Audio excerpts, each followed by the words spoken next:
A language dies out if there is no one to speak it or record using written variations. The dialect dies out today. There are 241 languages that have become extinct. So, it's over 300 languages now. It used to be like 500 and something then. Yeah, and there's still a few speakers for the language of the birds. I want to say it's Corsica,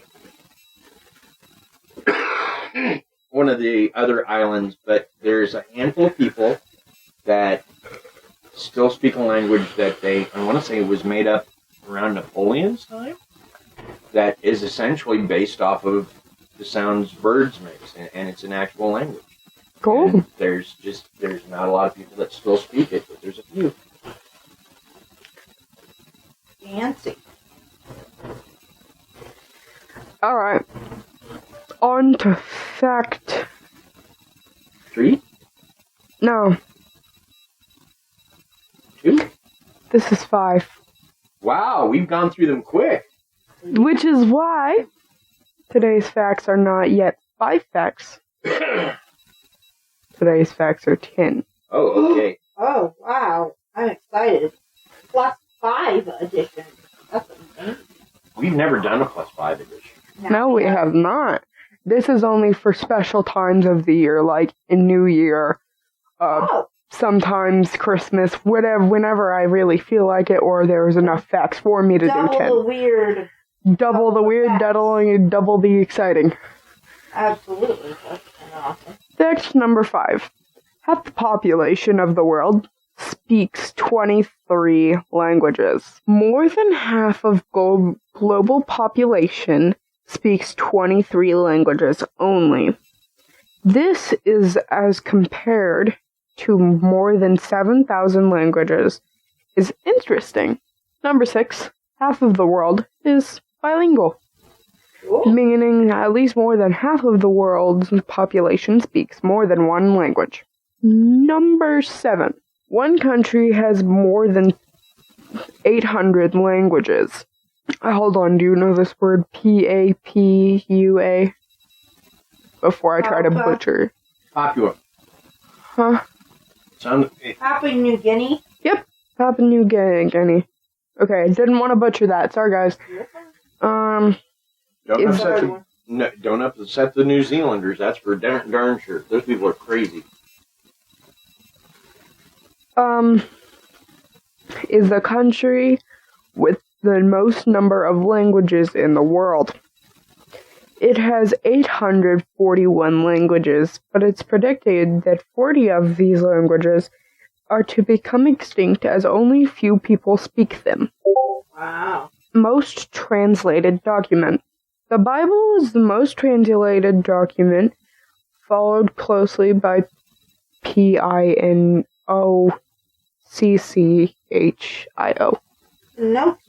Pinocchio. Got it. I was making sure. That's,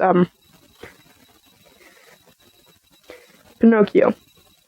The Bible is translated to 683 languages, and parts of it have been translated to more than 3,000 languages. 9.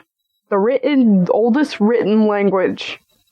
Father, listen. He's listening. Okay. Sumerian is the oldest written language, dating back to 3,500 BC, followed by Egyptian, dating back to 3,300 BC. Old Chinese dates back to 1,250 BC. And? Your written language thing. About the Phoenicians? Yeah. They're also called the Sumerians, so... Oh my god. Well, shoot, you could have just said Sumerians, and I'd be like, oh, okay. But no, you had to make it a whole thing last night. I only know them by Sumerians, Dad. Jeez. Number 10. Already on our last one. The love language. The love language? French is known in the world today as the love language. Cool. Not only because of the accent, but France and Italy are known to be the fine love destinations, and it happens to be the most dominant in these countries. And we're gonna do a +1 on this. Ow, we just did a +5. She's really into this language thing now. Go ahead.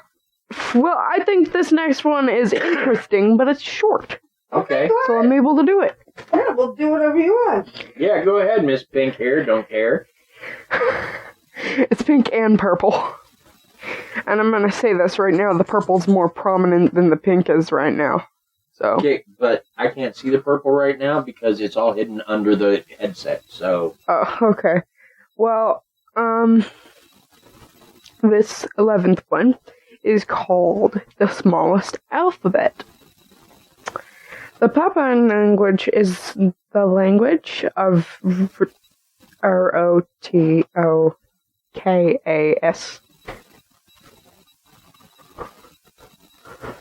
ROTO KS. KASA. Rotokas? Rotokas? Mom? That sounds great to me. I don't know. Never heard of it. Rotokas, and it's known to have 11 letters only. This makes it the smallest alphabet. Wow. I'm not exactly sure how one, you know. Well, you learn your alphabet really fast, I guess. If you go to, you know, I'm sure the people are just like trying to do English, and they're just like, why 24? Why 25 letters? What? Well, it would be like us trying to learn Chinese, which has hundreds of separate symbols. Yeah, no thank you. I wouldn't try to speak that language, even though I think people who do speak it are cool, and no, I do not get it from anime, please. I do. Anime isn't, like, real, real Anime is awesome. anime. Yes, it is awesome, I watch it all the time, but it's not real, Japanese. Well, it depends.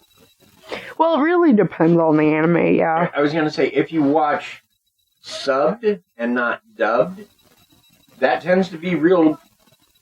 No, they use fake words. Okay, but if you're watching sub, you're watching it in the original language. Now, I have been told that if you speak Japanese, that the words down below do not necessarily agree with what's being said. But the language they use is at least authentic, at least enough that Keiko, who is Japanese, can follow along. Ready. Fair enough. And she's the reason I know that subtitles don't necessarily agree with what's above them, but she says it's a whole lot better than dubs. Yeah, I hear that all the time. Yeah, I do as well. So, I don't know, I like dubbed. this past year we have covered a gamut of things.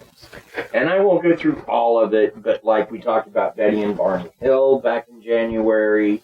Mm-hmm. We talked about numerology. We talked about Internet Legends this year, which is probably one of my favorite shows. We talked about the actual Castle Dracula, Castle Ponari. Oh my goodness. It's Castlevania. Whoa. We talked about the Fae. We talked about vampires in Mauritius, which is part of Africa. We talked about the Chupacabra. We talked about Deborah Green, one of our local true crimes stories. We talked about the missing 411. Ooh, that was a while ago. I joined the podcast. You did join the podcast, yep, which is awesome. I have... Yeah, now who came up with that? Oh, that was you. Oh. You insisted. She's like, me and my dumb ideas. No, I was just like, I thought Dad decided that, okay. No, Krysta, don't you remember me asking you about it twice? Once to have her on kind of as a guest, and once to bring her back on permanently. And it's a nice, I'd assume that it's a nice thing to do after a long day of work. Sure. Speaking of the missing 411, we have a slight update to that. In that the story itself is older, but it was only put out this year. I see. Family had been out berry picking in an area of the forest very close to the entrance of Yosemite? Yes, Yosemite, thank you. Yosemite. They had two little boys, both under the age of 5, and at some point during the day, one of them vanishes. There's an absolutely massive search, and they find nothing. It's another of those cases where it's like the kid was never there in the first place. Mm. The dogs just will sit down. They don't pick up on anything. No trace of the kid is found ever. Just gone. Search goes on for about 2 months, but it's eventually called off. Fast forward to 6 months later. The family comes back to the place, flowers on the memorial that's been set there for their son. They bring their other son, like you do. While they're placing the flowers, they lose sight of the kid for about 3 seconds. And in that time, he vanishes into thin air. Now, obviously, the parents are losing their minds. They're just, ah! Well, yeah. I mean, you would be. Oh, gee, they're beyond devastated. It's bad enough to lose one kid and worry about him, but to lose 2 is beyond imagine. So the search is huge, one of the largest in the state history. There are about 300 volunteers combing every inch of the park, right, looking for this kid. But again, there's no trace of it. The search goes on for about a week, with people looking miles from the part of the park he's vanished from. And then, almost 2 weeks later, a volunteer almost 15 miles from the designated search area radios in that he's found the kid. They bring okay. So, yeah, about 15 miles from the part he's vanished from, which, okay, 2 weeks, he could have made it 15 miles, but dang, that's a long way. Now, they go out to recover this kid, and when they get there, they can't believe that this kid that's been missing 2 weeks is there, that he looks the way he does. His clothes are clean, there's no dirt on him anywhere, and he doesn't appear traumatized, right? He hasn't lost weight, he seems to be in good shape, and he's sitting on this log playing with a little twig bundle that's bound together with some old rope. And they ask him where he's been and who he was with for these 2 weeks, and the kid tells them that he's been with the Fuzzy Man, right? Well, they think, is he talking about Bigfoot? So they ask, does he mean Harry? And he's like, no, Fuzzy.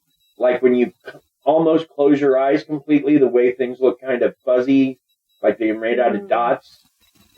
That's what this guy was. He was fuzzy, like a bad picture. Mm. And so,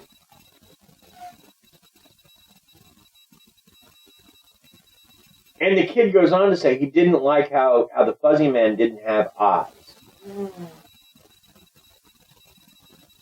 And so the kid goes on to tell them that he's been hanging out with this Fuzzy Man for 2 weeks, and the Fuzzy Man didn't have a mouth, but like if the kid got more than a couple feet away from him, he'd make a big noise, and the kid didn't like it. And the kid figured out that this thing that's feeding him berries, like anytime he was hungry, it brought him berries. This thing that's feeding him berries and taking care of him, bringing him water. But its job is to collect people. And for some reason, he's not on the list. So it's just taking care of him. And then all of a sudden,